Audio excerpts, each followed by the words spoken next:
성경에서 배우는 기도 29번째 시간, 에레미야의 기도로는 두 번째 시간, 에레미야의 희망 기도 두 번째 시간으로 오늘 말씀 나누겠습니다.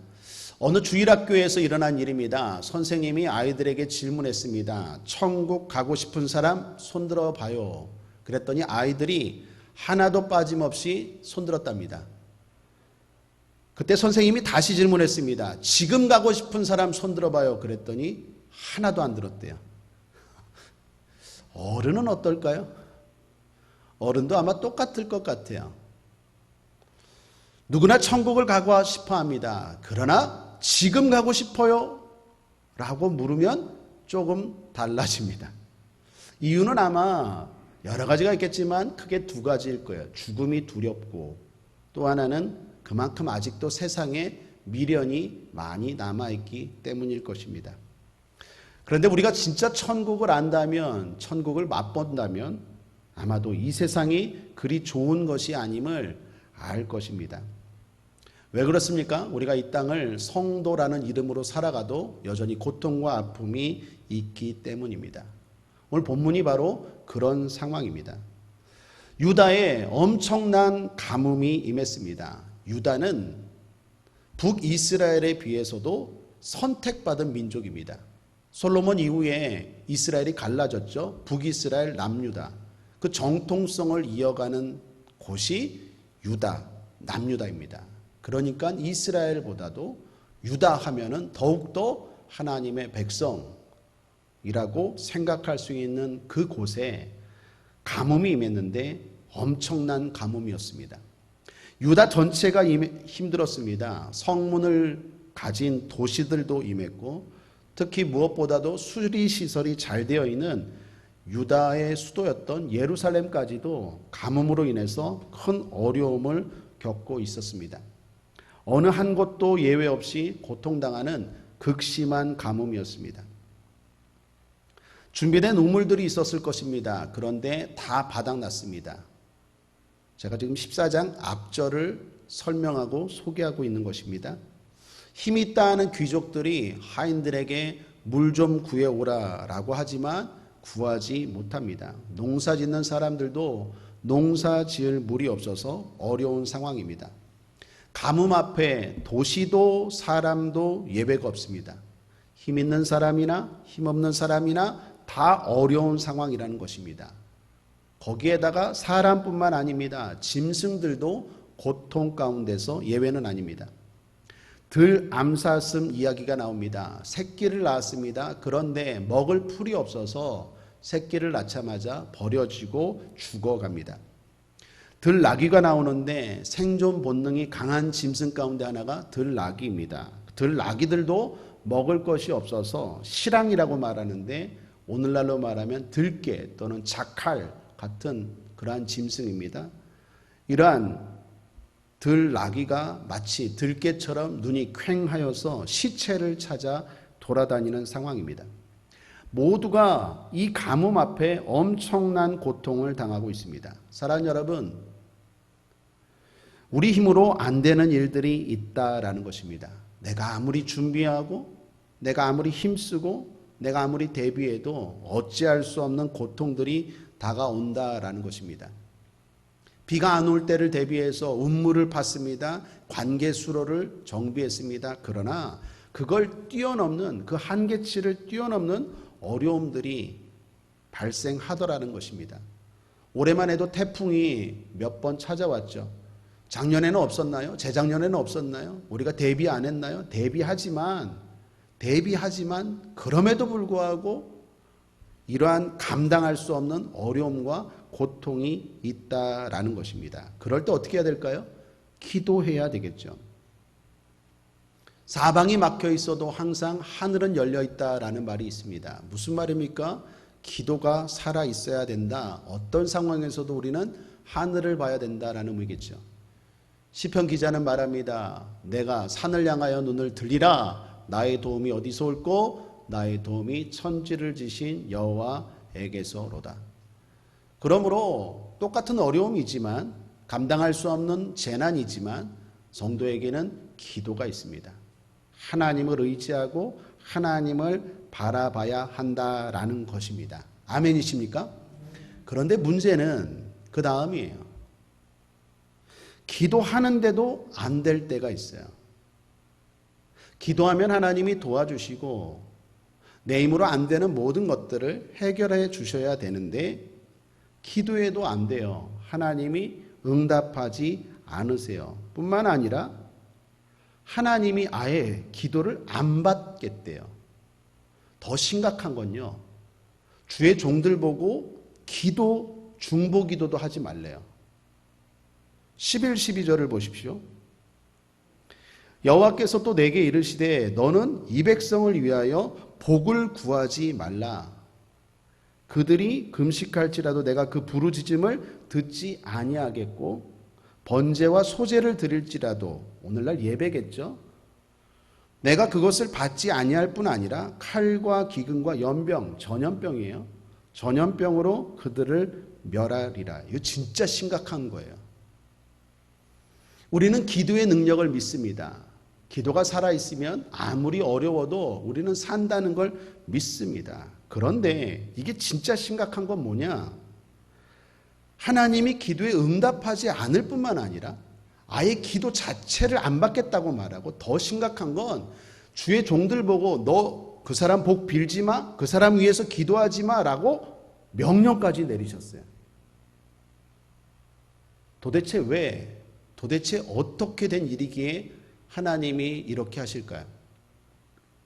먼저 여러분 축복합니다. 바라기는 우리 가운데는 이런 일이 없게 되길 바랍니다.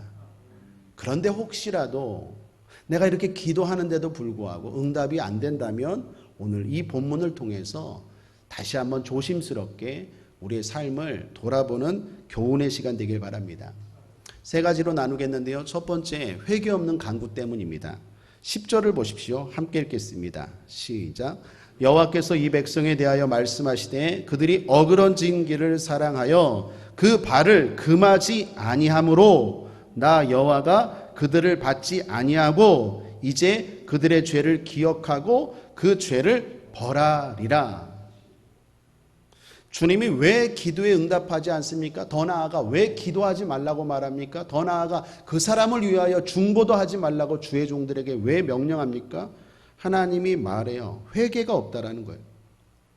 어렵다고 하면서도 어그러진 길을 사랑하고 글로 가는 발을 금하지 않아요. 여전히 그 길을 걸어가요.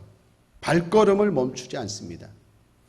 여러분 여기 어그러진 길을 사랑한다라고 했는데 이 말의 히브리어 원뜻은 비틀거리기를 좋아한다, 이리저리 기웃거리다라는 뜻이에요.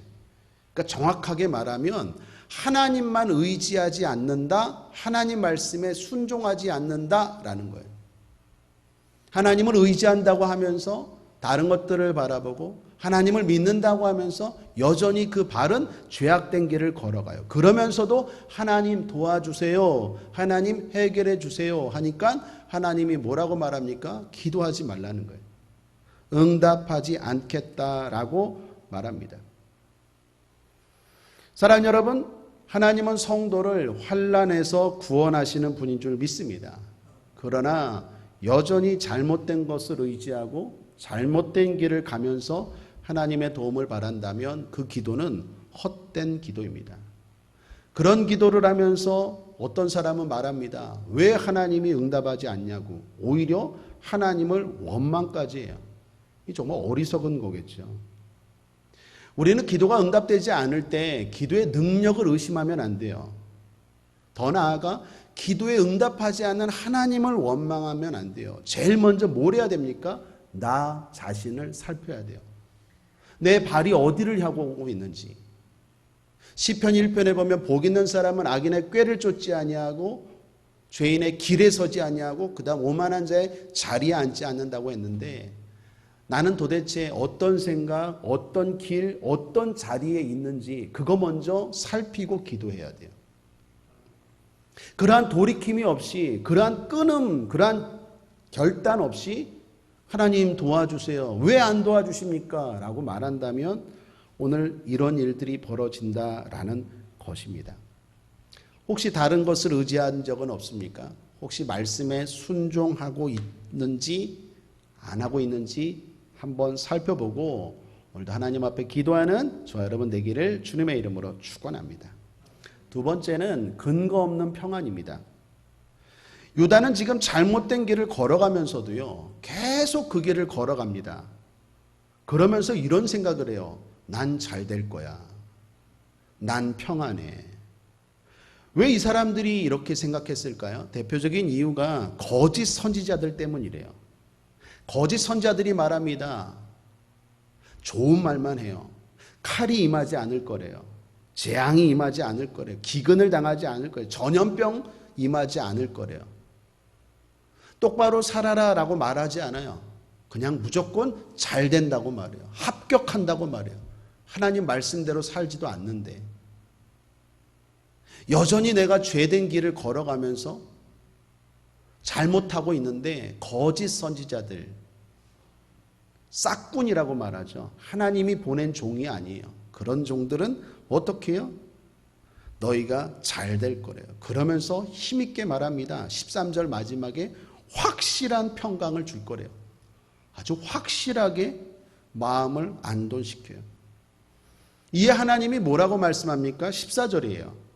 여호와께서 내게 이르시되, 내게는 에레미야이겠죠. 선지자들이 내 이름으로 거짓 예언을 하는도다. 나는 그들을 보내지 아니하였고 그들에게 명하거나 이르지 아니하였거늘 그들이 거짓 계시와 복술과 허탄한 것과 자기 마음의 속임으로 너희에게 예언하는도다. 주의 종은 하나님이 주신 말씀을 제대로 전해야 합니다. 그것을 받는 사람이 좋아하든 좋아하지 않든 일단 제대로 전해야 돼요. 그리고 성도들은 제대로 받아야 됩니다. 그게 주의 종의 역할이고 성도의 복인 줄 믿습니다. 그런데 문제는 거짓 선자들이 등장해서 이스라엘 유다 백성들이 듣고 싶은 말만 하는 거예요. 죄를 짓지 마십시오.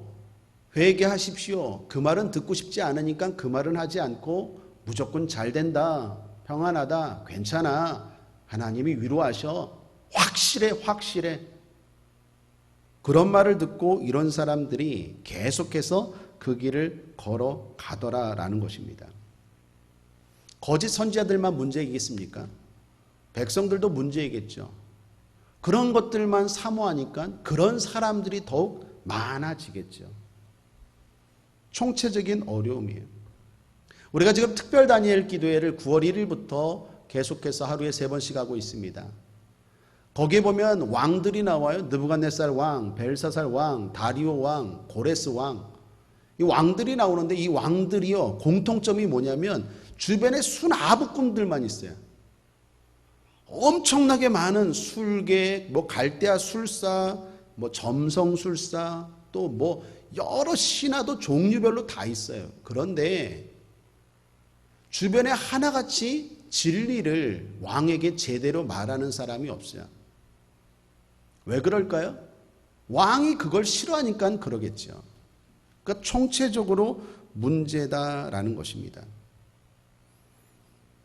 그러므로 사랑하는 여러분, 오늘 우리가 살펴야 되는 것은 거짓된 소리에 귀를 기울이고 있지 않는가? 내 주변에는 아부꾼만 있지 않는가? 내가 바르게 살려고 노력하면서 하나님을 찾아야지. 근거 없이 아무런 노력도 하지 아니하면서 하나님은 잘 되게 하실 거야. 그래도 내가 예배는 드리잖아. 마치 드려주는 것처럼. 내가 그래도 기도는 하잖아. 마치 기도를 드려주는 것처럼. 그렇게 신앙생활 한다면 오늘 우리는 하나님 앞에 아무리 부르짖고 예배드려도 오히려 그 기도에는 하나님이 응답하지 않는다라는 것입니다. 사랑하는 여러분, 그런 의미에서 여러분 주변에 진리를 얘기해 줄 수 있는 믿음의 동지들이 많게 되길 바랍니다. 그리고 그 말에 대해서 수용하고 수긍할 수 있는 마음들이 있게 되길 바랍니다. 우리는 말씀에 대한 분별력과 진리에 대한 열린 마음이 있어야 됩니다. 말씀을 사모하셔야 돼요. 말씀에 대한 열정이 있어야 됩니다. 뿐만 아니라 성령 충만함으로, 진리의 영인 성령 충만함으로 깨어 있어야 됩니다. 그래야 거짓과 진리를 구분할 수 있어요. 더 나아가 듣고 싶은 말만이 아니라 들어야 할 말에 대해서 열린 마음을 가지고 겸손하게 받을 수 있는 저와 여러분 되길 바랍니다. 그럴 때 우리의 삶 가운데 당장은 아프지만 진짜 큰 하나님의 축복이 임할 줄 믿습니다. 세 번째, 하나 더 살피고 기도하겠습니다. 그럼에도 불구하고 우리는 에레미야 같이 끈질긴 기도의 사람이 되어야 됩니다. 에레미야를 본받아야 합니다. 오늘 본문에서 특이한 것은요, 주님이 에레미야와 대화하고 있다는 것입니다. 주님이 말씀하고 또한 에레미야가 끈질기게 간구하고, 여러분 일단 주님이 에레미야에게 하소연하듯이 말씀하고 있다는 것은 무슨 의미겠습니까? 주님도 심판하고 싶지 않다라는 거예요. 부모가 자식을 때리지만 때리고 싶어 때리는 부모가 어디 있겠습니까? 하나님도 마찬가지죠. 그런데 중요한 건 에레미야가 그 하나님의 마음을 알았다라는 거예요. 그래서 어떤 상황에서도 오직 희망은 주님께만 있습니다라고 고백합니다. 여러분 7절을 보십시오. 여호와여, 우리의 죄악이 우리에게 대하여 증거할지라도 주는 주의 이름을 위하여 일하소서. 우리의 타락함이 많으니이다. 우리가 주께 범죄하였나이다. 우리가 죄를 지었대요. 그러나 주님의 명예를 위해서라도 구원하여 달라고 말합니다. 그러면서 강조하는 말이 마지막에 우리가 주께 범죄하였나이다. 여기 히브리어 원어를 보면요, 주께가 강조되어 있어요. 여러분 14장 20절에도 보면요, 여호와여, 우리가 우리의 악과 우리 조상의 죄악을 인정하나이다. 우리가 주께 범죄하였나이다. 주께 범죄했다고 말해요. 사람들을 괴롭히고 뭐 여러 가지 악한 일들을 했겠지만 이스라엘은 말합니다. 유다는 말합니다. 우리가 주께 범죄하였나이다 라는데, 이 말의 뜻은요, 오직 주님이 처분을 하시든 때리시든 버리시든 희망은 오직 주님께 있다라는 거예요. 어떤 상황에서도 내가 주님을 놓치지 않겠다라는 거예요.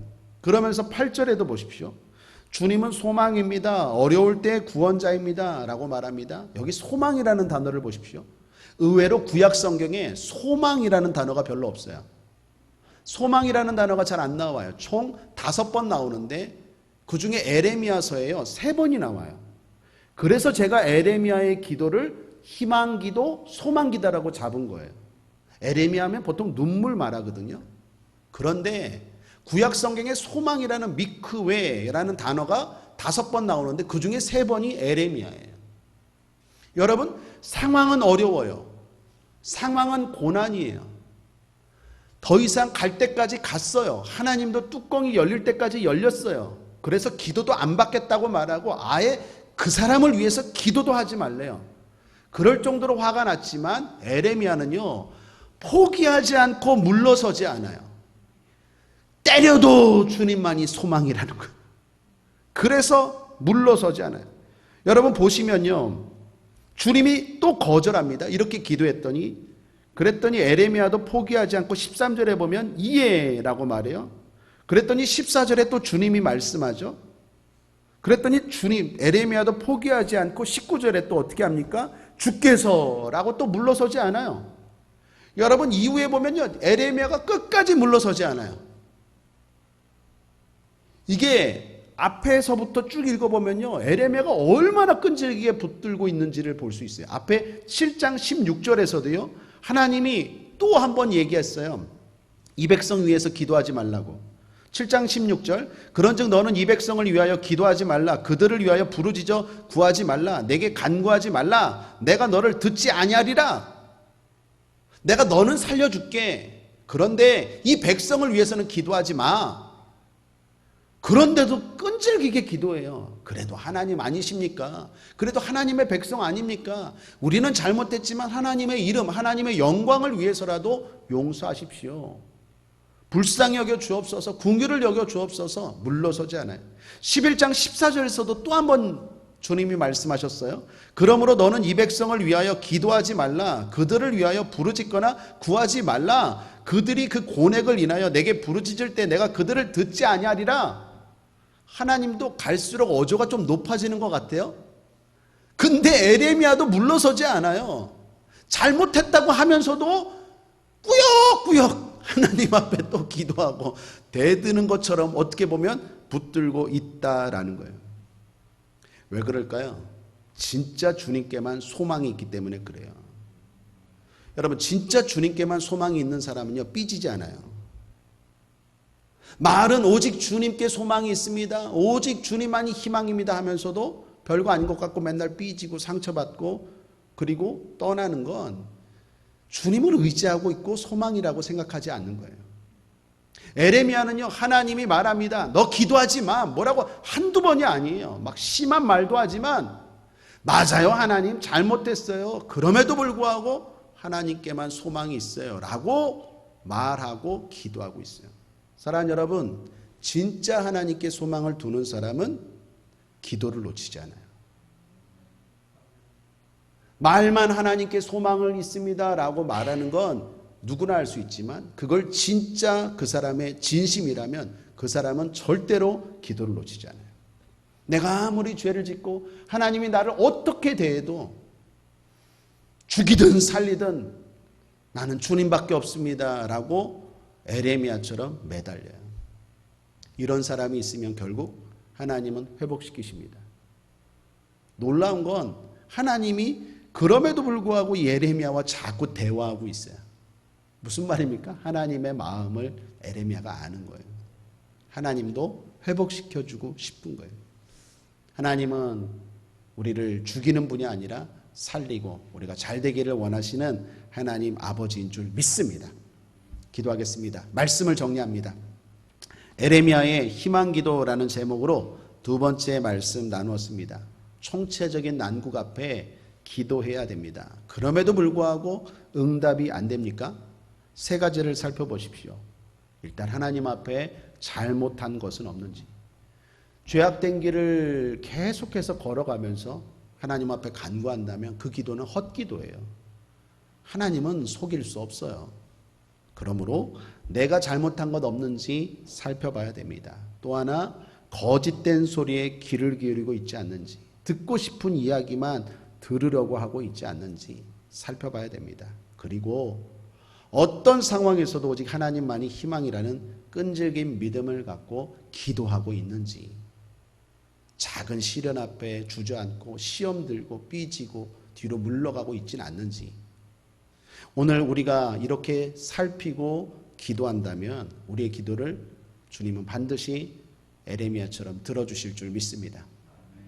오늘 끝으로 다시 한번 축복합니다. 이런 경우가 저와 여러분의 삶 가운데는 일어나지 않게 되길 바랍니다.